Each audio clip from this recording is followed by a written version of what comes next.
Nobody in Caldwell Creek thought the Thornwell marriage would last the winter. Not because Samuel was a cruel man, not because Violet was difficult, but because everyone who attended that short, wordless ceremony at the county clerk's office on a gray Tuesday morning could see the same thing.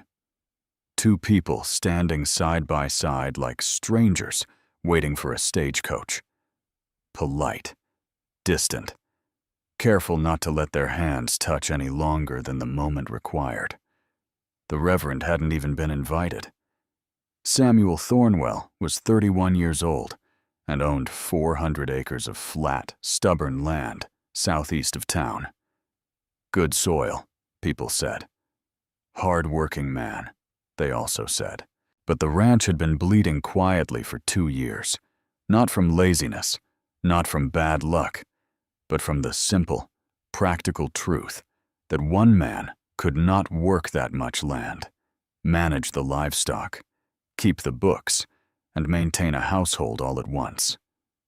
He needed help, the kind of help that didn't leave after harvest season. He hadn't gone looking for a wife. The idea had come to him the way most of his ideas did, slowly, practically, without romance. A partner. Someone steady. Someone who understood that life on the frontier was work first, and everything else somewhere far behind it. Violet Candler had arrived in Caldwell Creek 6 weeks before the wedding with a single trunk, a letter of introduction from a pastor in Missouri, and no family left to speak of. She was 24. She had spent the last 2 years caring for a sick aunt who had since passed, leaving her with nothing but a small amount of savings that wouldn't survive another season, and a quiet, careful way of moving through the world that some people mistook for shyness. It wasn't shyness, it was assessment. Violet had learned early that it was wiser to watch before speaking. She had heard about Samuel through the pastor's letter. A decent man, the letter said. Needs someone capable. She had read the word capable 3 times. Not beautiful, not charming, not young. Capable. Somehow that word had made her trust it more than anything flowery might have. They met once before the wedding. 30 minutes at the general store. Samuel had asked her 2 questions, whether she knew how to keep accounts, and whether she was afraid of hard seasons. She had answered yes to both. He had nodded, thanked her for her time, and that had been the extent of their courtship. The morning after the wedding, Samuel was up before sunrise. Violet heard him moving through the kitchen, the quiet scrape of the coffee pot, the soft thud of boots on the wooden floor. She lay still for a moment in the unfamiliar room, staring at the ceiling, listening to the sounds of a life she had just agreed to share with a man she did not know. She got up and went to the kitchen. Samuel looked up from the table when she appeared in the doorway. He had a ledger open in front of him and a cup of coffee at his elbow. He looked at her the way a man looks at something he hasn't quite figured out how to account for yet. "You don't have to be up this early," he said. "I know," she replied. She moved to the stove, found a second cup, and poured herself coffee without asking. Then she sat down across from him at the table and looked at the ledger. "Is that the ranch account?" He hesitated. Then he turned it so she could see. That was the first morning. They built their days around function. Samuel told her what the ranch needed. Violet managed the house, the garden, the records, and slowly, without being asked, began to notice the smaller things. The fence post near the south pasture that was leaning badly. The pattern in the supply costs that suggested someone in town was overcharging on grain. The fact that Samuel never ate a proper midday meal and came in by evening looking like a man running on nothing but stubbornness. She didn't comment on any of it immediately. She just began, quietly, to fix things. Samuel noticed. He didn't say so, but he noticed. 3 weeks into the marriage, something small happened that neither of them would have called significant at the time. Samuel came in late from the northern field, long after supper, and found a plate left on the back of the stove, still warm, covered with a cloth. No note, no ceremony, just food kept warm for a man who hadn't asked for it. He stood there in the quiet kitchen for a long moment before he sat down to eat. It was a small thing, the kind of thing that shouldn't have meant anything at all. But somewhere in the back of Samuel Thornwell's chest, something shifted, just slightly, just barely, in a way he had absolutely no intention of examining. Samuel was not a man who talked about himself. Violet had learned that within the first week. He answered questions directly, said what needed saying about the ranch or the weather or the week's work, and left everything else in a silence that didn't feel unfriendly, so much as simply closed. Like a door that wasn't locked, just shut. She respected it. She had her own closed doors. But 6 weeks into the marriage, something cracked the routine open in a way neither of them had planned for. It started with the rain.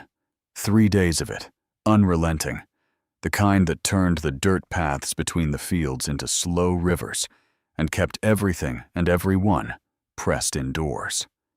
The livestock were managed. The necessary work was done in wet boots and gray light.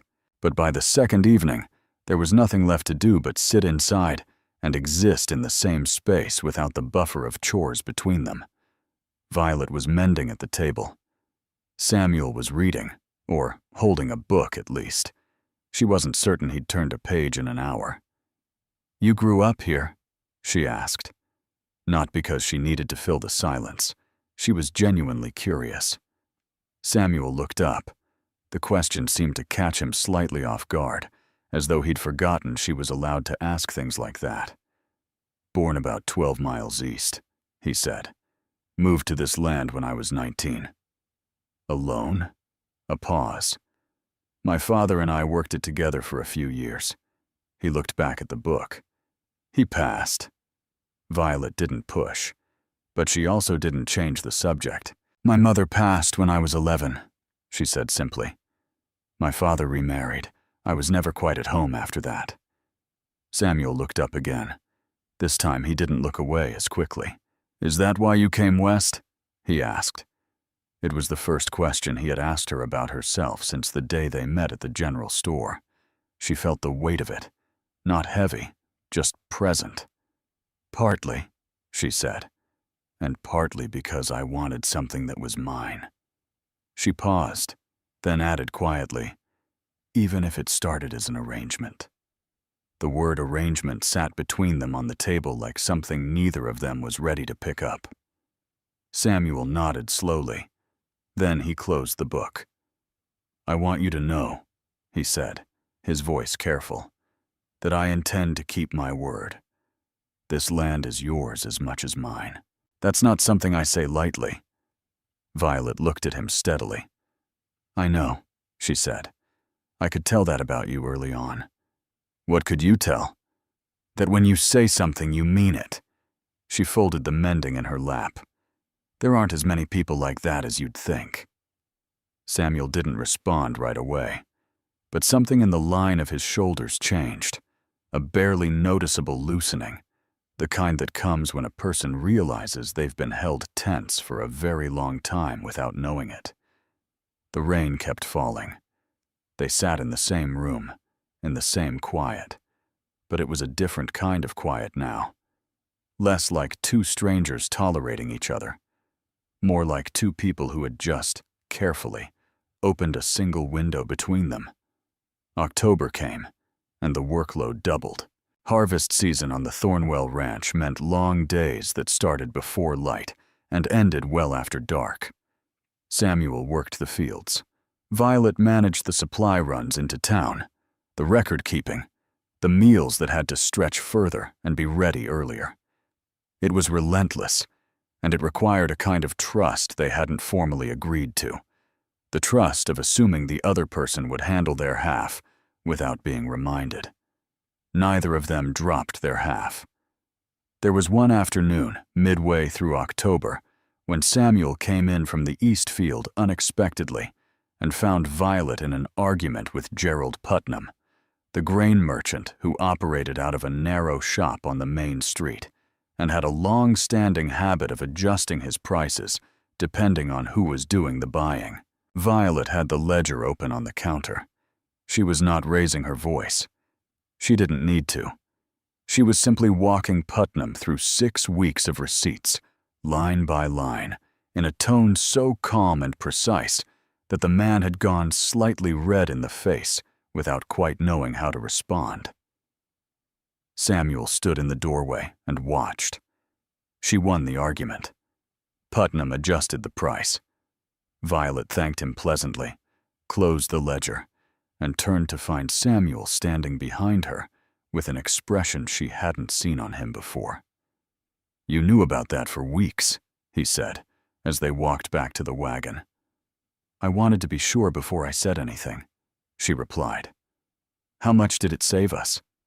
She told him. He was quiet for a moment. "I'd been buying from him for 4 years," he said. "I know," she said simply. He helped her up onto the wagon seat. It was a practical gesture. He'd done it before. But this time his hand stayed at her elbow a half-second longer than necessary, and when she glanced at him, he was already looking forward at the road. Neither of them mentioned it. But that evening, when they sat down to supper, Samuel said something he hadn't said once in the 6 weeks prior. "This was good," he said, meaning the meal, meaning the day, meaning something he didn't have the words for yet. Violet looked at him across the table. "Yes," she said quietly. "It was." She meant the same thing he did. Neither of them was ready to say what that thing actually was, but it was there now, sitting warmly in the room between them, real and unhurried, and patient enough to wait. Winter arrived early that year. The first frost came on a Thursday night without warning, and by Friday morning the world outside the Thornwell Ranch was pale and still and entirely changed. Samuel stood at the kitchen window looking out at it. Violet came to stand beside him, not touching, just near. They stood there together for a quiet moment, watching the frost hold on the grass. "Hard season coming," he said. "We're ready for it," she replied. He turned to look at her then, not quickly, slowly, the way a man looks at something he's been trying not to look at directly for a long time. Violet felt it. She didn't turn her head, but the smallest color rose in her face, and she reached for her coffee cup just to have something to do with her hands. Samuel said nothing. He turned back to the window, but he was smiling. Just slightly. Just barely. In a way that no one in Caldwell Creek, none of the people who had watched that gray Tuesday ceremony and quietly predicted its failure, would ever have expected to see on the face of Samuel Thornwell. He was falling, and he knew it, and he had absolutely no idea what to do about it. Winter settled over Caldwell Creek like a held breath. The days grew short and the nights long, and the Thornwell Ranch pulled inward the way all frontier homes did in the cold months. Smaller, quieter, closer. There was no avoiding each other. There was no long list of outdoor tasks to hide behind. There was just the fire, the table, the two of them, and everything that had been slowly building since that first gray Tuesday morning. Samuel handled it the way he handled most things that made him uncomfortable. He worked. He found projects indoors, mending tack, sharpening tools, repairing a section of the barn roof that had been bothering him since autumn. He stayed busy. Busy was safe. Violet noticed. She said nothing. But she noticed. What she hadn't expected was that her own feelings would become equally inconvenient. She had come to this marriage with her eyes open and her expectations low. She had wanted stability, safety, a place to belong that no one could take from her. She had told herself, firmly and repeatedly, that warmth between them would be a bonus, and its absence would be perfectly acceptable. She had not accounted for the way Samuel looked at her when she said something that surprised him. She had not prepared for the particular steadiness of a man who meant every word he said. She had not anticipated that watching someone work, really work, with quiet dedication and zero performance, could become one of the most quietly moving things she had ever witnessed. She began to understand that her own closed door had been opening for weeks. Slowly, without her permission. It was a Sunday in late December when things finally shifted. A letter arrived from Missouri. Violet read it at the kitchen table while Samuel was in the barn. When he came inside, he found her sitting very still, with the letter on the table in front of her, and her hands folded on top of it. He stopped, looked at her face. "Bad news." "My aunt's house," she said. "There's a distant cousin. He's contesting what little she left." She paused. "It's nothing significant. I thought that chapter was finished." Samuel sat down across from her. He didn't offer hollow reassurance. He didn't rush to fix it. He just sat, present and steady, and asked, "What do you need?" The simplicity of the question undid her more than any grand gesture could have. She looked up at him, and for just a moment her careful composure slipped, not into tears, just into honesty. "I don't know yet," she said quietly. "That's all right," he said. "Take your time." They sat together at the table for a long while after that. The fire crackled. The wind moved against the windows. At some point, Samuel made coffee without being asked, and set a cup in front of her the same way she had once kept a plate warm for him. No ceremony, no announcement, just a quiet thing offered by one person to another. Violet wrapped both hands around the cup and looked at him. "Samuel," she said. Do you ever think about how this started?" He was quiet for a moment. "Sometimes," he said carefully. "Does it bother you?" He considered the question with the same seriousness he gave everything. Then he said, "It did at first. The idea of it. Felt too cold." He looked at his own cup. "Doesn't feel cold now." Violet was quiet. Then, "No, it doesn't." The fire popped softly. Neither of them moved. Then Samuel said, in the same plain, unhurried voice he used for everything, "I think I should tell you something." Violet looked at him. "I was afraid," he said, "that you'd figure out this arrangement suited you fine without it becoming anything more, and that you'd be right, and that I'd have to live with that." The honesty of it landed softly. No drama, no grand declaration, just a man telling the truth to someone he trusted. Violet looked at him for a long moment. Then she said, just as plainly, "I figured that out about myself 2 months ago, and have been trying to talk myself out of it ever since." Something in Samuel's face changed. The last of the careful distance he'd been maintaining dissolved. Not dramatically, just quietly, the way frost melts on a warmer morning. He reached across the table. His hand rested next to hers. Not grabbing, just there. She turned her hand over and let her fingers rest against his. Spring came the way it always does on the frontier. Suddenly, after you'd almost stopped believing in it. The Thornwell Ranch woke up again. The fields greened. The mornings grew longer. And something about the whole place felt different, not in the land or the work, but in the two people moving through it. They were easier with each other now, more honest. Samuel had learned to say the things he felt instead of simply acting on them and hoping she'd understand. Violet had learned to let herself be cared for without immediately looking for the cost. It was not a perfect thing, Samuel was still stubborn on certain matters. Violet still went quiet when she was hurt, instead of saying so directly. There were hard conversations and slower mornings, and at least one argument about the grain accounts that had nothing to do with the grain accounts. But they worked through things the way they worked through everything, steadily, practically, and with a growing confidence that the other person wasn't going anywhere. By April, Caldwell Creek had noticed, not loudly, just in the small ways that small towns notice things. The way Samuel stood a little closer to Violet at the feed store. The way she laughed at something he said outside the post office one afternoon. A real laugh, unguarded and bright. People who had watched that quiet Tuesday ceremony with skeptical eyes found themselves quietly revising their opinions.